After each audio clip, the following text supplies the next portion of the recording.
অনেকক্ষণ থেকে কথা হচ্ছে নার্সিং নিয়ে, ফ্লোরেন্স নাইটিঙ্গেল নিয়ে, কিন্তু আমাদের যে একটু অন্য কথাও বলতে হবে।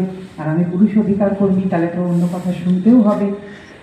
আর যেটা রেশমি বললো, দিন বদলায়নি, দিন অনেক আগেই বদলানো ছিল। আমি আপনাদের কতগুলো নামের কথা শোনাই, কেমন?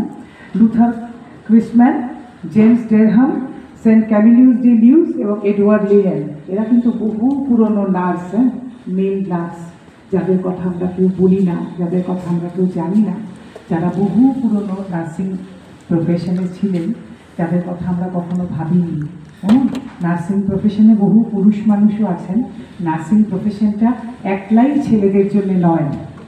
জেন্ডার ইকুয়ালিটির কথা যখন বলা হবে, তখন এগুলোও ভাবতে হবে। আমি তো রেশমিকে অনুরোধ করব, এটা ফ্লোরেন্স নাইটিঙ্গেল অ্যাওয়ার্ড না করে নার্সিং অ্যাওয়ার্ড করা হোক। এবং 12ই মে ফ্লোরেন্স নাইটিঙ্গেলের জন্মদিন, সেটা ওয়ার্ল্ড নার্সেস ডে। বলবো সামনের বছর থেকে সেদিনেই অ্যাওয়ার্ডটা দেওয়া হোক। নার্সেস ডে যেদিন হয়, সবাইকে সেদিন অ্যাওয়ার্ড দেওয়া হোক। আমি কথা দিয়ে গেলাম, পুরুষ নার্সদের যে অ্যাওয়ার্ড দেওয়া হবে সেটা ABMF স্পন্সর করবে।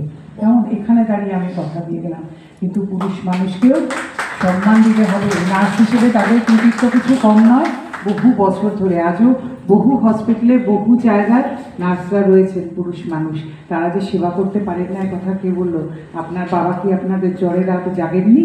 আপনাদের স্বামীরা কি আপনাদের জন্য কিচ্ছু করেন না? আপনাদের ভাইরাও করেছেন। হসপিটালেও অনেকে আছেন, আর যেখানে প্রথিতযশা সব মানুষরা আছেন। তাই তাদের সামনে কথা বলতে চেয়েছিলাম যে সেবাটা একমাত্র নারীদেরই ধর্ম নয়। আর কেনই বা হবে? ইকুয়ালিটির কথা যখন বলা হচ্ছে, পুরুষ মানুষও তো সেবা করবে, সবাই সবার জন্য কাজ করবেন। কিন্তু এটা বলতে চাই, এটা যদি শুধু ফ্লোরেন্স নাইটিঙ্গেল অনারে আটকে থাকে, তাহলে কোথাও আমরা মনে হয় একটা অবিচার করে যাব। কেমন? এটা আমার মনে হয় নার্সিং অনার হলে সেই জিনিসটা মনে হয় অনেক বেশি ভালো হবে। আমরা সবার জন্য দিতে পারবো, আর ABMF তো অবশ্যই সঙ্গে থাকবে। সবাই খুব ভালো আর সুস্থ থাকবেন। Thank you Nandini, thank you.